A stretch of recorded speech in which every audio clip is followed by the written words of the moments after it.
इस्लामाबाद के अंदर दो बड़ी खबरें हैं। ठीक है। और वो दो बड़ी खबरें ऐसी हैं कि जो मुल्क की तकदीर बदलने जा रही हैं। अच्छा जी। कि दोनों मुल्कों के दरमियान फ्री ट्रेड जो है वो होगी और 10 अरब डॉलर तक दोनों मुल्क जो है वो ट्रेड को आगे ले जाएंगे और उसके बाद ये 100 अरब डॉलर तक जाएगी। क्या बात है, सुभान अल्लाह, सुभान अल्लाह। और अभी तक तो हम कर्जों पर ही चल रहे हैं, रोल ओवर पर भी चल रहे हैं, तो ये इनसे अब हम कर्जे और रोल ओवर ही यानी यही उम्मीद रखें। अल्लाह मियां जमीन पे आएगा उतर के, वो फिर इस मुल्क को चला सकता है। अब और तो कोई मादर जात तो नहीं है इस मुल्क में सर जो अब इस मुल्क को चलाएगा। अस्तगफुरुल्लाहुल अज़ीम, ये उम्मत का क्या हाल हो गया है। नमस्कार दोस्तों, मैं हूं सौरभ एक और नए वीडियो के साथ। दोस्तों, मियां साहब और काजी साहब को जोड़ी तो आपको पता ही होगा, ये दोनों ही कमाल है। एक मतलब मनहूसियत वाला खबर फैलाता है तो एक खुशखबरी ला करके देता वहाँ पे।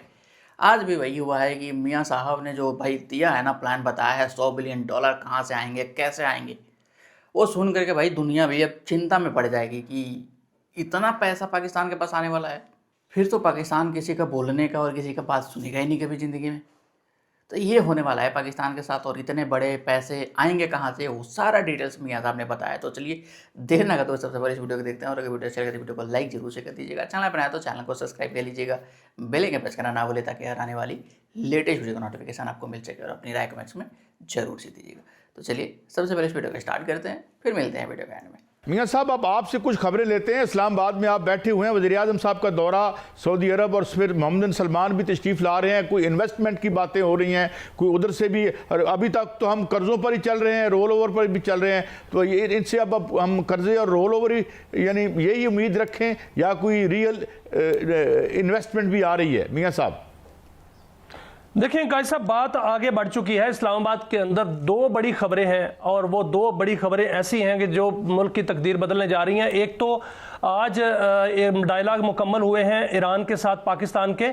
2 रोज़ा डायलॉग थे यहाँ पर इस्लामाबाद के अंदर। आला सतही वफ्द जो है वो ईरान का सरकारी वफ्द, उनके वज़ीर तिजारत जो है उनकी सरबराही में यहाँ पर था, और आज ही उनकी जो है वो इख्तितामी तकरीब हुई है जिसमें ये फैसला किया गया है कि दोनों मुल्कों के दरमियान फ्री ट्रेड जो है वो होगी और 10 अरब डॉलर तक दोनों मुल्क जो है वो ट्रेड को आगे ले जाएंगे और उसके बाद ये 100 अरब डॉलर तक जाएगी। फ्री ट्रेड का मतलब क्या है कायसर? फ्री ट्रेड का मतलब यह है कि टैरिफ जो है वो ज़ीरो होगा। यहाँ से चीज़ें वहाँ जाएंगी, वहाँ से यहाँ जाएंगी, तो दोनों मुल्कों को सस्ती जो है वो अशिया खुर्दोनोश या दीगर अशिया जो है वो मिलेंगी और कारोबार जो है वो बड़ा आसान होगा। और border to border, G to G और बिजनेस टू बिजनेस कारोबार जो है वो होगा। ये इस हवाले से बहुत मुआहदा जो है वो तय पा चुका है। और आज इस मुआहदे में ये भी तय पाया है कि जो गैस पाइपलाइन है, पाक ईरान गैस पाइपलाइन, उस पर मामला जो है वो आगे बढ़ाए जाएंगे। पाकिस्तान ने उनको कहा है कि जो वहाँ प्लंटी पाकिस्तान को पड़ी थी उसको जो है वो वेव ऑफ किया जाए, वो भी होती हुई नजर आ रही है। वज़ीर आज़म पाकिस्तान मियाँ शहबाज शरीफ सऊदी अरब के दौरे पर जा रहे हैं। 6 और 7 का दौरा है। वहाँ पर वो शहजादा मोहम्मद बिन सलमान वली अहद से मुलाकात करेंगे, उनको पाकिस्तान आने की दावत देंगे, क्योंकि उनका पाकिस्तान आना बहुत अरसे से ड्यू है। उन्होंने पाकिस्तान आना था और जो इससे पहले मुज़ाकरात हुए थे, तिजारती मुज़ाकरात, उस पर अनाउंसमेंट होनी थी। और अब ये कहा जा रहा है कि वज़ीर आज़म उनको बाज़ाब्ता दावत देंगे और वो दावत कबूल करेंगे और वो पाकिस्तान जब आएंगे तो बहुत बड़ी जो इन्वेस्टमेंट है उसका वो ऐलान करेंगे। वो इन्वेस्टमेंट जो है वो ऑयल सेक्टर में होगी, रिफाइनरी जो है वो लगाई जानी है, ऑयल सिटी में उनका जो है वो इन्वेस्टमेंट होनी है, रिकोडेक में सऊदी इन्वेस्टमेंट होनी है, ज़राअत में जो है सऊदी इन्वेस्टमेंट होनी है, ग्वादर पर जो है सऊदी इन्वेस्टमेंट होनी है, कानकुनी में जो कि रेयर अर्थ मिनरल्स हैं वहाँ पर सऊदी अरब जो है वो इन्वेस्टमेंट करना चाह रहा है। और कुवैत जो पहले ही पाकिस्तान के साथ मुआहदा कर चुका है, जो दिफाई मुआहदा है। सोमालिया ने कल जो है वो दिफाई मुआहदे के हवाले से साइन कर दिए हैं, और सोमालिया के जो वज़ीर दिफा हैं वो पाकिस्तान में थे, और पाकिस्तान की वज़ीर दिफा ख्वाजा आसिफ ने, दोनों ने मुआहदे पर साइन किए हैं जिसमें कौमी सलामती और दिफा के अमूर के हवाले से दोनों मुल्क एक प्लेटफॉर्म पर मुत्तफिक हो चुके हैं। आप आने वाले दिनों में सर देखेंगे कि सागदार साहब अभी उर्दन में है, वहाँ भी एक बड़ी बैठक होने वाली है, और वहाँ भी जो है वो एक पूरा प्लान और कंसेंसस जो है वो डेवलप होगा, जो कि 4 वज़राए खारजा की मीटिंग इस्लामाबाद के अंदर हुई थी सर, वो काजी साहब आपको याद होगा, उसमें कुछ फैसले हुए थे। उसमें 4 वज़राए खारजा कौन थे? पाकिस्तान के वज़ीर खारजा थे, सऊदी अरब के थे, तुर्की के थे और मिस्र के थे।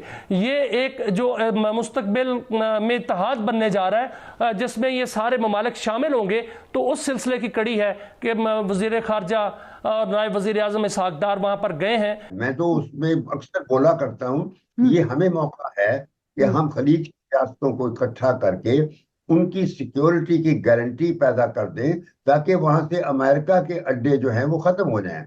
और खलीज की रियासतें अब तंग आ गए हैं अमेरिका के अड्डों से, क्योंकि उन्होंने वो अपनी सिक्योरिटी के लिए लिए थे, लेकिन वो अब अड्डे जो हैं उनकी सिक्योरिटी के लिए वबाल बन गए हैं। तो आपको लगता है कि इस रास्ते पर जा रहे हैं? देखिए, कर्ज बन गए हैं। तो वो जो है बात, वो उस वक्त पाकिस्तान के रोल पर डिपेंड करेगा कि आगे हम किस तरीके से अपना रोल प्ले करते हैं, क्योंकि सिर्फ ईरान और सऊदी अरब का मसला नहीं है।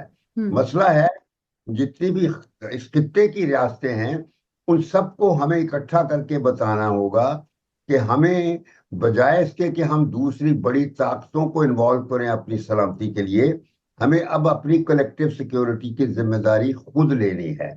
और जिस तरह का मुआहदा हमने सऊदी अरब के साथ साइन किया है, उस किस्म का मुआहदा एक कलेक्टिव तौर पर ये सब रियासतें जो हैं, यानी ईरान, पाकिस्तान, तुर्की, सऊदी अरेबिया, अमारात, Qatar, Bahrain, Kuwait, Oman, plus उधर लेबनान, इराक, उर्दन और इजिप्ट, ये रियासतों को डाल के जिनका बराह रास्त ताल्लुक बनता है फलस्तीन के मसले से, तो हमने सबको इकट्ठा करके हमने एक मुआहदा साइन करना है, जिस तरह दूसरी जंग अजीम के बाद यूरोपियन कंट्रीज ने एक मुआहदा साइन किया था जिसको नेटो कहा जाता था। वो बदकिस्मती से वो नेटो था तो उन यूरोपियंस की, क्योंकि जर्मनों की और दूसरे यूरोपियंस का झगड़ा था, तो अब जंग के बाद वो चाहते थे कि वो उनको किसी मुल्क से खतरा ना रहे, तो उन्होंने खुद अपनी कलेक्टिव सिक्योरिटी के लिए नेटो बना लिया था। लेकिन उसमें अमेरिका की शमूलियत से उसकी नौइयत वक्त के गुजरने के साथ ही चेंज होती गई। जब अमेरिका ने सोवियत यूनियन को पाकिस्तान की मदद से डिसमेंटल कर दिया, ईवल सोवियत एम्पायर को, तो फिर अमेरिका ने उस नेटो को अपना मिलिट्री बैंड वैगन बना के अपनी दूसरी जंगें लड़ने का फैसला किया। तो वो फिर 9/11 का इंजीनियर किया गया जो वाकया था। तो फिर अब फ्रांस पे, अपना अफगानिस्तान पे हमला हुआ, फिर इराक पे हुआ, फिर सीरिया पे हुआ। तो इस तरह की जंगें अमेरिका ने लड़नी शुरू कर दी और वो नेटो की हैसियत बदल गई थी। मैं जो सोच रहा हूं कि एक ऐसा मुआहदा हमें करना होगा जो इस खित्ते की रियासतें आपस में साइन करेंगी, बिल्कुल यूरोप की तरह जो उन्होंने साइन किया था, जो नेटो की तरह। लेकिन ये मुस्लिम बुनियादों पर नहीं होगा, ये रीजनल बुनियादों पर होगा। और रीजनल सारी रियासतें खुद अपनी कलेक्टिव सिक्योरिटी की जामिन होंगी और पाकिस्तान उसमें कलीदी role, because of being a nuclear power, role play करेगा। दोस्तों, अब तो ऐसा लग रहा है कि सऊदी अरेबिया लोन नहीं बल्कि पूरा ही या सऊदी अरेबिया अपने मुल्क के अंदर, मतलब अपने देश में कोई इन्वेस्टमेंट ना करके, कोई प्रोजेक्ट ना करके सारा का सारा पैसा पाकिस्तान में लगाने वाला है। क्योंकि उसको अपने देश के अंदर ये डर है कि कहीं ना कहीं ईरान हमला करके या यमन हमला करके तबाह ना कर दे, इसीलिए सारा डर के मारे सारा अपना पैसा पाकिस्तान के अंदर लगाएगा। कि भाई पाकिस्तान दुनिया की नंबर 1 फौज रखता है, जिसके कारण कोई हमला तो कर नहीं सकता है। यमन वाले पाकिस्तान का वार्निंग देने के बाद से इतने हमले पे हमले किए जा रहे हैं। कल भी 2 टैंकर को उड़ाया है, मतलब 2 हमला किया है सऊदी अरेबिया के ऊपर। लेकिन पाकिस्तान का वो डिफेंस पैक्ट कहाँ गया आज तक वो समझ में नहीं आ रहा है। और ये लोग को पूरा एक खित्ता का चौधरी बनना है कि मतलब देखें हम पूरा एक मुस्लिम नेटो बनाने में कामयाब हो गए, हम मुस्लिम नेटो बना रहे हैं। ये लोग हल्ला मचाए हुए हैं कि हम लोग मुस्लिम नेटो बनाएंगे, लेकिन इनके वार्निंग के बावजूद वो हमले पे हमले किए जा रहे हैं। लेकिन इनका अभी तक डिफेंस पैक्ट का समझ में नहीं आ रहा है कि भाई कहाँ गया वो पाकिस्तानी फौज, क्यों नहीं जा रही है लड़ने। लेकिन इन्वेस्टमेंट कौन करेगा? सऊदी अरेबिया करेगा पूरे के पूरे पाकिस्तान के अंदर। और ट्रेड किससे होगा? ईरान से होगा। भाई $100 बिलियन तक का ट्रेड पहुंचाना है ईरान के अंदर। पता नहीं पाकिस्तान बेचेगा क्या और ईरान से खरीदेगा क्या, ये अभी तक किसी को नहीं पता। लेकिन इनके बीच में ये डिफेंस पैक्ट मतलब ये फ्री ट्रेड एग्रीमेंट हो गया है कि $100 बिलियन तक ट्रेड को पहुंचाना है। तो आप भी को अगर कुछ पता हो तो आप भी बता दीजिए, कमेंट बॉक्स में अपनी राय जरूर से दीजिएगा। और अभी तक वीडियो को लाइक जरूर से कर दीजिएगा। चैनल बनाए तो चैनल को सब्सक्राइब कर लीजिएगा, बेल आइकन प्रेस करना ना भूलिए ताकि आने वाली लेटेस्ट वीडियो का नोटिफिकेशन आपको मिल सके। और अपनी राय कमेंट्स में जरूर से दीजिए। मिलते हैं किसी अगले नेक्स्ट टॉपिक पे, तब तक के लिए जय हिंद, जय भारत।